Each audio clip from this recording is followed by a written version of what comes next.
حضرت ایک سوال آیا ہے کہ کیا وجہ ہے امت مسلمہ کے جو علماء ہیں ان کا جو رویہ ہے یہ عیسائیوں پہ یہودیوں پہ اتنا سخت نظر نہیں آئے گا جتنا قادیانیوں پہ نظر آتا ہے، اس کی کیا وجہ ہے؟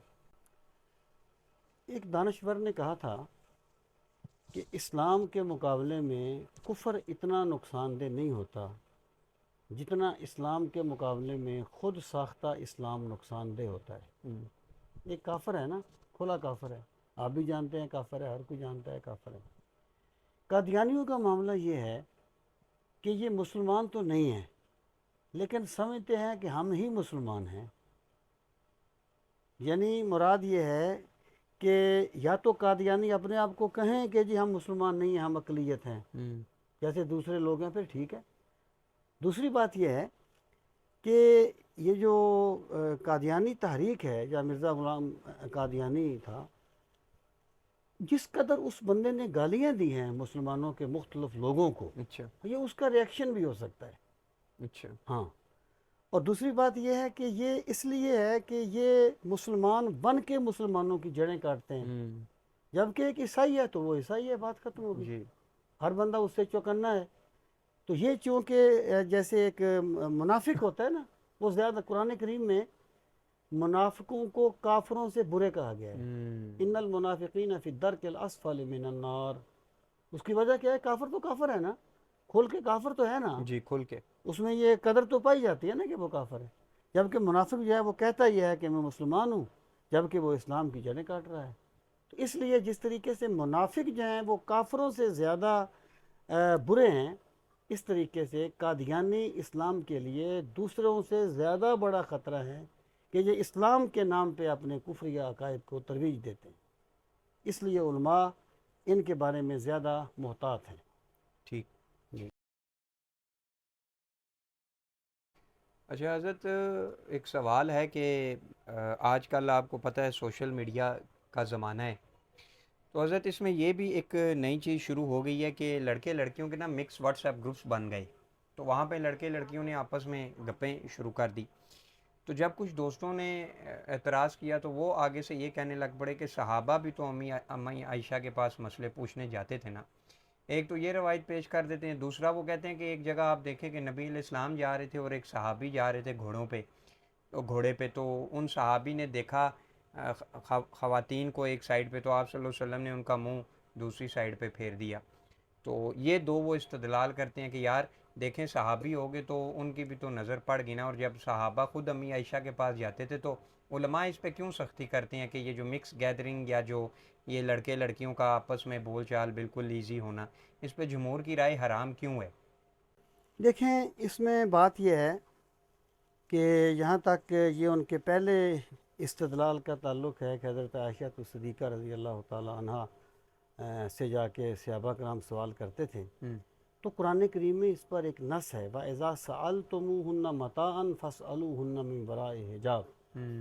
صحابہ کرام سے کہا گیا کہ جب تم ازواج مطہرات سے کوئی سوال کرو تو پردے کے پیچھے سے کیا کرو۔ اچھا بیچ یعنی میں؟ جب لوگ جاتے تھے تو وہ ایسے نہیں کہ سامنے بیٹھ کے حضرت عائشہ صدیقہ سے سوال کرتے تھے، اچھا وہ تو عرفہ ان کے بھانجے تھے، وہ کرتے تھے۔ اچھا اچھا پوری دوسرے جو روایت صحابہ ایسے ہے، جاتے تھے اچھا وہ اچھا، تو پردے کے پیچھے سے ٹھیک سوال ٹھیک کرتے تھے، ٹھیک ٹھیک، وہ تو پردے کے بیچ پیچھے میں سے سوال کرتے پردہ تھے۔ ہوتا تھا۔ اچھا، وہ جو آپ نے بات کی ہے وہ حجۃ الوداع کا ایک واقعہ ہے، جی جو بالکل، سرکار کے ساتھ ایک ساتھ تھے۔ صحابی صاحب تھے، وہاں پر جی ظاہر ہے اب حج ہو رہا ہے، وہاں پر جی خواتین بھی ہیں، جی تو آپ کی کسی نظر اٹھ گئی ہوگی تو جی، سرکار نے روک دیا ہوگا، تو اس سے کیا مطلب استدلال ناپسند بنتا ہے؟ فرمایا ہاں، نبی صلی اللہ علیہ وسلم ایک نے۔ بات میں یہ عرض کروں گا کہ دیکھیں، ایک ہوتا ہے جس کو عموم بلوہ کہتے ہیں، عموم بلوہ۔ عموم بلوہ مطلب یہ ہوتا ہے کہ جب ایک برائی اتنی پھیل جاتی ہے کہ اس سے بچنا جو ہے نا وہ ممکن نہیں رہتا، تو اس وقت اسلام اس میں تھوڑی سی نرمی دیتا ہے۔ مثلا کہ غیر محرم عورت کی آواز سننا جو ہے وہ جائز نہیں ہے، ہوں ٹھیک ہے، بغیر کسی ضرورت کے۔ اب آپ خبریں سنیں گے تو آگے سے کوئی عورت پڑھ رہی ہوگی، ہوں آپ کسی آفس میں جائیں گے تو وہاں خواتین بیٹھی، اب یہ تو نہیں ہو سکتا کہ آپ بینک میں نہ جائیں کہ وہاں خواتین بیٹھی ہیں، کچھ زمانے کا ہوتا ہے نا۔ تو اس بارے میں بات یہ ہے کہ بندہ اگر کوئی مطلب یہ ہے کہ جو ضرورت کی بات ہے، اس سے اگر دو اسٹوڈنٹ ہیں، بینگ اسٹوڈنٹ، اگر وہ کوئی بات ایک دوسرے سے پوچھتے ہیں تو پوچھ لیں، لیکن جب وہ محسوس کریں کہ بات اس حد سے آگے بڑھ رہی ہے تو ان پر لازم ہے کہ وہ رک جائیں، وہ فرض ہو جاتا ہے اس میں. ان پر لازم ہے کہ وہ رک جائیں. اور کو ایجوکیشن میں بھی ہم یہ کبھی نہیں کہہ سکتے کہ ان کو پردہ کرنے کی ضرورت نہیں ہے، کیونکہ وہ نہیں، ایسی کوئی بات نہیں ہے. ان کو پردہ کرنا پڑے گا. ہاں وہ جو ضرورت کی بات ہوتی ہے وہ ایک دوسرے سے ڈسکس کر سکتے ہیں. جی. تو اس لیے دیکھیں پھر بات یہ ہے، اب صحابہ کرام اور ازواج مطہرات سے بڑھ کر کوئی مقدس کوئی بھی نہیں، رشتہ کوئی بھی نہیں. کوئی نہیں ہے نا. تو صحابہ کرام جو ہیں یعنی انبیاء کے بعد وہ بہترین طبقہ ہے. جی. اور پھر ازواج مطہرات مائیں ہیں. جب انہیں کہا گیا کہ پردے کے پیچھے سے بات کرو بے تو شک. ماں اور آپ کون رہ ہیں ہی کوئی جناب؟ نہیں گیا، رہ ہی کوئی نہیں گیا. اس لیے وہ ہے، وہ اقبال نے کہا تھا کہ یار ہے 100 بھیس بدل لیتی ہے، عشق بیچارہ نہ ملا ہے نہ زاہد نہ حکیم. تو یہ دلیل نہیں ہوتی، یہ دلیلیں گھڑی جاتی ہیں خواہشات اپنی کو. نفس ہاں خواہشات. اپنی خواہشات کے لیے دلیلیں گھڑی جاتی جی. ہیں. حضرت لاسٹ کوشچن ہے جو کہ اس کا بہتر طریقے سے ذرا تصوفانہ انداز میں آپ بہتر رپلائی کریں گے.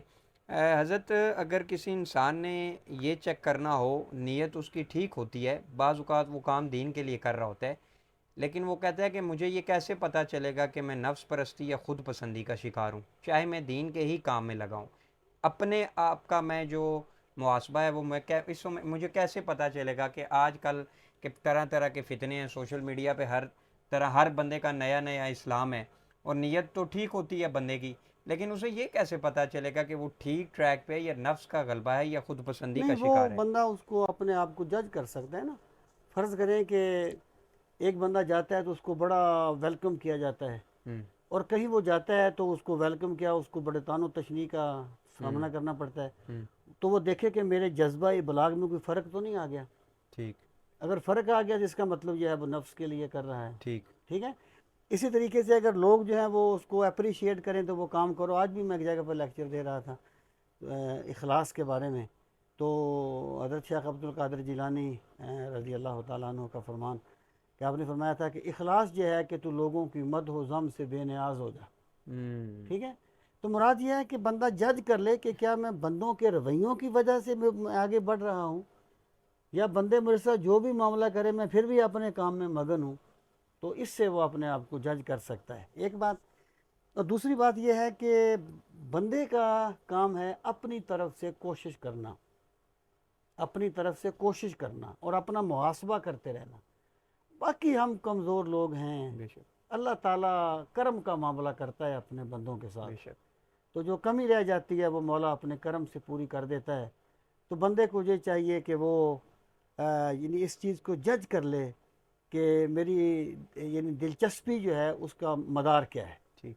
ٹھیک.